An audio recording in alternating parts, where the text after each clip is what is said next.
What's up everybody, it's La Muerte Blanca and we are back with another explained video where we speedrun the retelling of complicated game stories with plenty of jokes along the way. This time we're discussing Final Fantasy VII Remake, which despite its name, is actually just the first part of a 3-game series. If you're one of those that can't spare the 30 plus hours needed to play it, don't worry, I got you.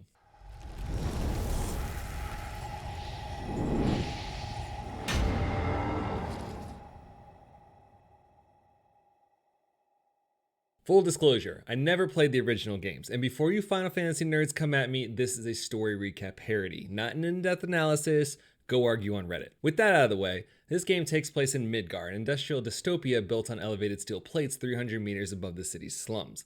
Everything seems modern day-ish, but for some reason children's clothing is still trapped in the 1920s. Because Square Enix can't design a different character model, that kid from Kingdom Hearts is all grown up. He dyed his hair and traded his key for an Elden Ring greatsword that is comically too big for him. His name is Cloud and is an ex-soldier turned mercenary who's been hired by Barret, this guy that looks like the love child of Mr. T and Mega Man. He's a hardcore tree hugger that fights for Avalanche, an eco-terrorist group that's trying to stop the industrial complex called Shinra from stealing all the planet's life force called Mako. In an effort to save the planet, Barret and his Avalanche homies are trying to blow up one of Shinra's Mako reactors. They are Jesse the Simp, Wedge the lovable fat guy, and Biggs, Ryu's skinny-ass cousin. Also, Cloud gets a lot of headaches and has weird visions throughout this game. They fight their way to the reactor, place the bomb, fight this big-ass scorpion robot thing, and have to dip before they all get blown to hell.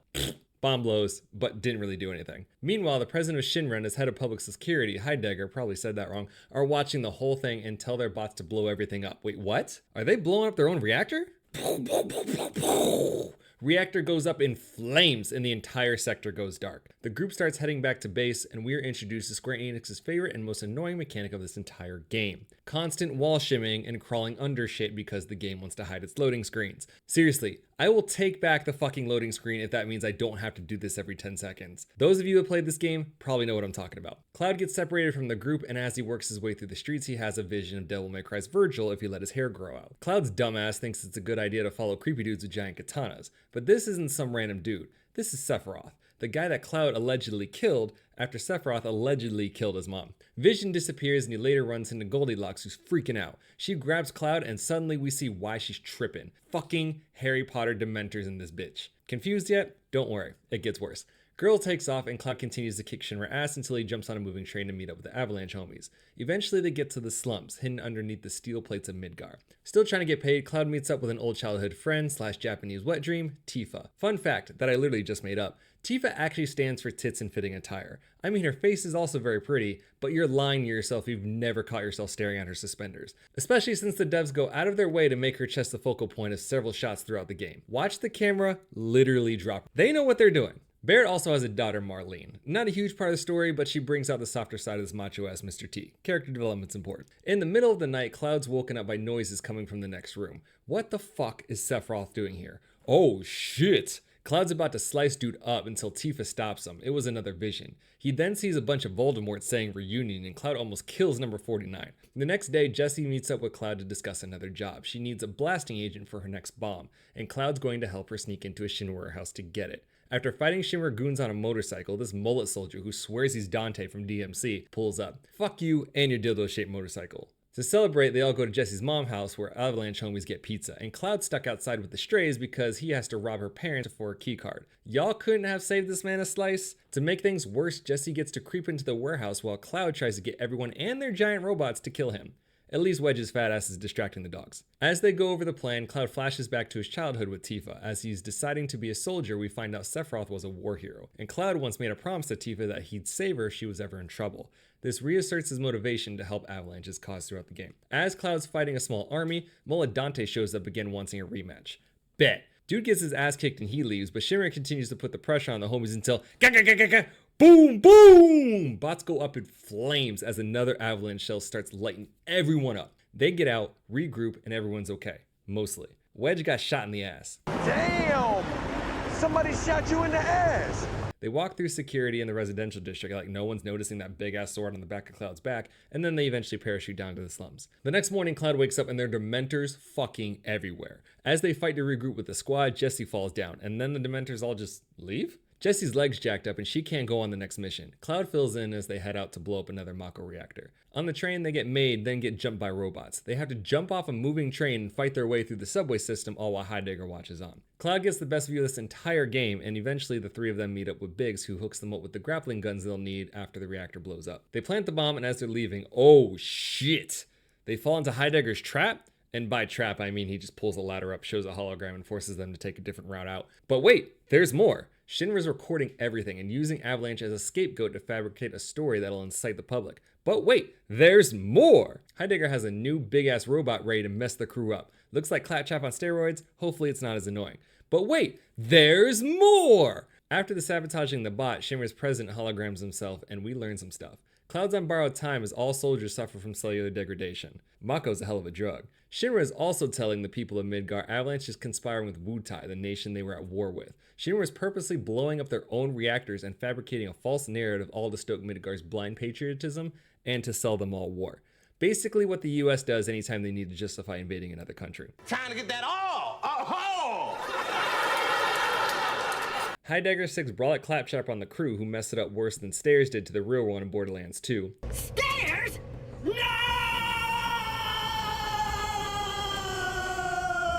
Boom! Bot blows up, leaving Cloud hanging for his life. He tells the others to dip, the reactor continues to blow, and Cloud is falling to his death. Good thing he has that grapple gun. Nope. As Cloud's falling, the Dementors start to circle him, and he has another vision where he's talking to himself? But then it's Sephiroth? He somehow wakes up after falling 300 meters and through a church roof. That's 1,000 feet for all my American friends, by the way. Coincidentally, Goldilocks, whose name is Aerith, finds him. Cloud gets another headache, but that's interrupted when Renji from Bleach walks in after trading his Hakama for a suit. He straight up calls Cloud out before getting his ass kicked. He's really after Aerith, but can't get to her because the Dementors help them escape. Wait, are they friendly now? Then Aerith and Cloud head for her house, but have to go around this chain link gate like he doesn't have a massive sword he's been using to cut down metal robots for the past 7 chapters. In Aerith's slum, Cloud meets her mom, picks some flowers, saves some orphan kids, and finds Voldemort number 2.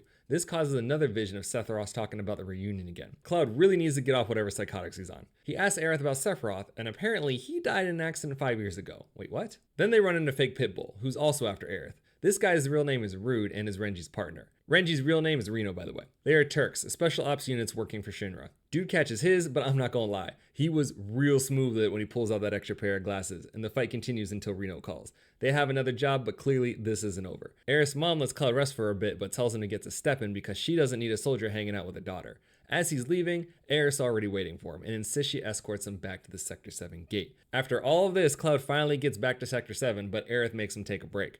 Turns out the first man she ever loved was a soldier too. But when she says his name, not really, because unfortunately we don't hear the name since Cloud gets another fucking headache. Then the gate opens and it's Tifa? She's holding herself out for Don Corneo, the guy who runs Sector 6, an entertainment district that's basically Vegas if it was more slummy than it already is. Corneo's bad news, so Cloud and Aerith go after her. More bad news, Hat Guy says they're not getting into Corneo's mansion unless they get approval from one of his people. They hit up Chun-Li's long-lost sister who runs a massage parlor. She makes Cloud buy an expensive-ass massage and forces them to win her a bunch of money in an underground fight club. What is it with JRPGs and fight clubs? And why the fuck am I fighting a house? Square really running out of ideas like when Pokemon made us catch a goddamn keychain. After all that, this bitch starts trying to get Cloud to do side quests. The dress Aerith gets is the one that's earned. Bitch! First off, fuck you. Especially after Cloud risks his life so you could win mad bread. Take your dress, shove it up your ass. Apparently, she didn't appreciate my sentiment, so Aerith got this basic bitch dress to impress Corneo with. She's cute, I guess, but if you actually do the side quest, she gets something much better. Aerith tells Cloud Andrea, another Corneo rep, wants to meet. This is Cloud's chance to get his own approval so he too can sneak into the mansion. In order to do this, he has to impress Metro Suave here by doing the yes dance. Stop! As awkward as that rhythm minigame was, Andrea is in love and cross-dresses Cloud into Little House on the Prairie. Again, my refusal to do side quests impacted the dress. Despite Cloud looking like an 1800s farm wife and Aerith like she's an 8-year-old going to church, they get to Corneo's mansion and find Tifa. Remember what Tifa really stands for. Tifa got herself captured because Corneo's boys have been snooping around looking for Avalanche. She wants to know why. The three of them get brought to Corneo, and this greasy motherfucker looks like a reject version of Birdie from Street Fighter. Even though Tifa is, well, Tifa, and Aerith's alright if you like the cute innocent look, this idiot chooses Cloud as his girl. The others get sent to the Don's goons, but little do they know Tifa and Aerith will fuck you up. They find Cloud is busting the Don's ass, and after threatening to cut off his balls, he tells them Shinra is planning to destroy the pillar holding up the Sector 7 plates so they can destroy Avalanche. If this thing comes down, the entire sector, including the slums, will be destroyed. And because this guy's a walking cliche, his Dick Dastardly mustache having ass also has a trapdoor that everyone falls into. Shinra's using the Turks to drop the pillar and is going to blame the disaster on Avalanche to help fuel their propaganda. Collusion! Cloud and crew fight their way through the sewers, help a depressed ghost sanctify the train graveyard, and they finally make it to the Sector 7 pillar. Avalanche is struggling to defend it from Shinra, who of course is falsifying this whole event to the public to make it look like Avalanche is actually a bad guy. They head for the pillar until the Dementors get in the way, and then they decide to simply fly away for some reason. At the pillar, Wedge's fat ass gets tossed, and Biggs is all kind of messed up. Why are the Dementors surrounding Biggs? You would think every second counts when it comes to saving this pillar, but apparently this conversation's worth risking everything until no. Is Biggs really gone? Cloud's now pinned down by Reno's attack chopper, and before Tifa leaves to help him, she tells Aerith to save Barrett's daughter Marlene. Sector 7 is in full panic as people try to evacuate, but Aerith manages to find Marlene. As they head out, they're stopped by the Man of Culture. He's Song, head of the Turks that have been searching for Aerith this whole time, and in order to save Marlene, she offers them a deal. Tifa meets up with Cloud and they both find Jessie. Jessie's not looking so good after being crushed by steel pillars, and after a heart-wrenching scene, she passes away. But there's no time to wallow. The pillar is in danger and Barrett's over here talking shit to an attack chopper. Reno jumps out and tries to detach the plate. Cloud's all like, fuck that, and goes after him. Instead of pressing the one button needed to complete his mission, Reno's dumbass decides to stop and fight all three of them. Rude's in the chopper still, so I guess he has some backup. Psych! Barrett shoots that bitch down. How the fuck did he just walk away from a fiery helicopter crash uninjured? Must be the glasses. Reno gets bodied with a gun to his head. Rude takes off while Barrett completely forgets how to aim. Dementors are still flying around like gnats at a fucking barbecue. Tifa gets messed up, and oh my god, Rude activates the plate separation? Barrett takes his frustration out on the control panel instead of the bad guys who were trying to escape. Then Song and Aerith pop up on the undamaged screen that Barrett literally just put a whole clip into. Good news is Marlene's okay. Bad news, Shinra has Aerith, who is also an ancient. A what? There's no time to explain because the plate is falling and the homies are all but fucked until Barrett finds a conveniently placed zipline that goes across the entire sector. Boom! The entire pillar explodes as the crew diehards their way through the explosion. These fucking Nat Dementors won't leave Wedge alone until no. Is he gonna die too? Shinra's asshole president looks on as the entire sector collapses. No clue what the fuck this King Cat thing is, but he's clearly not happy. Oh shit. That does not look good. By some miracle, they survive and head to Aerith's house, hoping Marlene is there. Barrett scares the shit out of Aerith's mom as this brolic-ass giant of a man with a gun for an arm is screaming about his daughter. Thankfully, she's resting upstairs, and Barrett reassures himself that his little girl is safe. Mom then explains what Aerith really is, and this story begins to get more and more complicated. Aerith is likely the last living ancient, stewards of the planet that can communicate with it. Mom says she adopted Aerith after her real mother died, and they lived happily until Song showed up saying that Aerith would lead them to the promised land. You know, culty religious stuff. But it wouldn't work unless Aerith went with them willingly. She went this time because she wanted to save Marlene. Before anything else, the group has to check out Sector 7. Spoiler, everything is fucked. In their effort to find Wedge, they stumble upon an underground test site where Shinra has been conducting experiments on humans. The damn Dementors show up again and whisk everyone away as soon as they figure out what's going on. Good news is, Wedge somehow survived that massive piece of debris that was about to crush his fucking head. Oblivious to the live grenades inches from his face, Barrett carries Wedge back to Aerith's place. With all this messed up stuff that Shinra's doing, they have to save Aerith. Once again, Barrett has to say goodbye to his little girl, not knowing if he'll ever see her again. If she doesn't already, this girl is going to have some serious abandonment issues as she gets older. They need to get topside, but the trains are all shut down. Unfortunately, the only person that might know the way is that greaseball Don Corneo. They run into the hat guy who says Corneo's hiding underground. He's hiding from Shinra, since telling the enemy the plan like he did last time, maybe not a great idea. Despite this, Idiot Birdie does it again when he says Shinra's abandoning Midgar for the promised land they seek. Barrett attempts to get more info, but Corneo's pet, whatever the fuck this is, crashes the party and the crew has to put it down while Corneo gets away. Hat Guy's off to find his lost fiancée, but first gives the homies grapples they can use to get topside. Here's to hoping they work better than the last one Cloud had. Finally, they make it to Shinra HQ, which is suspiciously empty. Did we just stop watching security cameras all of a sudden? Well, not everyone. As the crew works their way up the building, they get stopped by the mayor's assistant and brought to the man himself. Despite being Shinra's patsy, he's really part of Avalanche and has been covering the group's tracks since they entered the building. He tells them the executives are meeting and it might give them some information about Aerith if they are able to eavesdrop on the conversation. Shinra wants to use Aerith to get to the quote-unquote promised land and use its Mako to build another metropolis. They basically want to continue siphoning the planet's life force for their own gain, just like that asshole Lorax. This slimy-ass John Lennon wannabe is Professor Hojo. He's the one responsible for all the messed up experiments and the one that has Aerith. They follow Hojo to his lab, and you would think Barrett has control of the situation because he has Hojo at gunpoint, but just like when he had Rude and Corneo at gunpoint, Hojo simply gets away. Deranged scientist lets loose Demon Squidward, and after the group squashes that, Hojo thinks for some reason 6 soldiers is enough to win. Nope. Hojo recognizes Cloud, says he wasn't a soldier, just as Cloud gets another headache. Wait, what? And then a swarm of Dementors suddenly pull up and carry Hojo away. No time to think about that, Aerith's still locked up. Barrett unlocks the cage, they get attacked by lightsaber-wielding Gundams because Square can't stay in one lane, and to send this completely off the rails, they decide to crossbreed Charmander with the Lion King hyenas when they design whatever the fuck this thing is. Aerith touches Thing's head, and now all of a sudden it talks. I am so fucking done with this game. Red 13 is its designation, but Cloud doesn't care. He gets another migraine as he walks toward the elevator, touches it, and sees some creepy-ass Resident Evil vision, whispers mother, and then passes out. He wakes up and everyone's in Aerith's old room when Shinra was experimenting on her mom. Aerith confirms she is a descendant of the ancients, who were actually called Cetra. And after 16 chapters, we finally figure out what the hell these Dementors really are. Red says they're whispers and serves as arbiters of fate. They are drawn to those who try to alter destiny and ensure they don't, explaining why they help or impede depending on the situation. To make things even more confusing, Shinra is not the real enemy. There's a bigger unknown threat because Square Enix wants to mess with everyone who's barely making sense of the story so far. Then Wedge pops up on the monitor. He's with the mayor and Avalanche HQ is making their move on Shinra. The homies need to get the hell out of there now. They take the elevator trying to get to their roof, but end up in Hojo's secret lab where they find the Resident Evil lady and Cloud's latest migraine. This is Genova, and as Cloud begins to lose his shit again, oh nah, Sephiroth's back? He too calls her mother and says they're going to retake the world. Hold up, everyone else can see him now too? Is he real this time?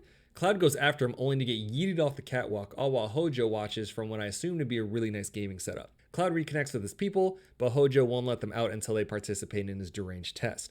As they work their way out, they learn this lab is dedicated to the enhancement of life forms through Genova's biology. Is that how soldiers are so OP? Hojo gets the data he needs and the homies find a way out. Is Sephiroth still in Genova now? Genova's tank has been smashed to hell and there's a trail of fluid leading out of the lab. They follow the trail of the president's office and this man is hanging for his life. Like any pussy bad guy, he is begging for his life. Barrett should have dropped his ass 70 stories but decides to spare him in order to try and clear their names. Instead, dude pulls the most gaudy and title-ass gun I've ever seen and oh shit. Sephiroth shanks this dude with that obnoxiously long sword. No fucking way. Did he just kill Barrett too? Then dude turns into Genova Dreamweaver, this hentai nightmare thing, and puts the homies in an illusion that forces them to fight their way out. The illusion dispelled, Dreamweaver turns into one of the road Voldemorts. Wait, was Sephiroth an illusion too? Or is that the real Sephiroth? Or is he also an illusion? I am so lost. Road Voldemort guy dives off the building with Genova's body, and during all of this, one of the Whispers brings Barrett back to life. Fate determined it is not his turn to die yet. The homies' escape chopper is here, and boom! It gets shot down by Shinra and this guy whose dress got caught in a paper shredder. That's Rufus Shinra, heir to the Shinra Empire. Cloud tells everyone to find a way out while he stays to fight Rufus and Demon Doggo in the most annoying boss battle, unless you can guess the one move that actually works on him. Once you figure out that move and body Rufus, he escapes by free hanging on a helicopter while it lights you up. Thank God that sword magically blocks all the bullets, but oh shit, the Great Falls. So this soldier who's done insane physical feats this entire game can't seem to pull himself up, but Tifa slides in to save our boy. The others are on their way out, get surrounded by Shinra, and Heidegger's about to end it when Cloud rolls up swearing he's Dante from DMC5. Where the fuck did he get a motorcycle?